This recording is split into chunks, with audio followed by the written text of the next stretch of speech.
In 1876, a British archaeologist named George Smith was digging through the ruins of an ancient Sumerian library in Iraq when he pulled a clay tablet from the dirt that he would never live to fully translate. The tablet was cracked in 3 places, covered in cuneiform script so dense it looked like the surface had been carved by a machine, and according to his own private notes, it described something that no ancient civilization should have ever known about. Smith died of dysentery in Aleppo just 6 months later, at 36 years old, before he could publish what he'd found. His personal journals, the ones he kept on his final expedition, were shipped back to London separately from his body. 3 of those journals never arrived. The British Museum's official record lists them as lost in transit.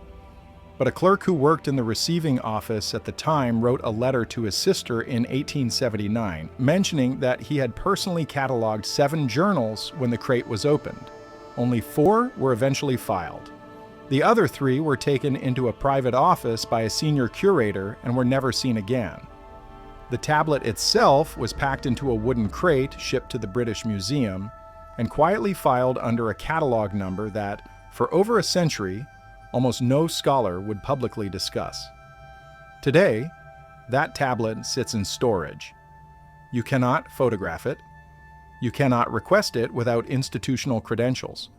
You cannot even confirm its presence in the catalog without filing a written request that, according to several researchers who have tried, is routinely denied without explanation. The partial translations that have leaked out over the last 50 years describe something that historians have spent decades trying to explain away. The Sumerians, a civilization that supposedly had no telescopes, no advanced mathematics beyond basic geometry, and no contact with any culture more advanced than themselves, wrote that the sky was not infinite.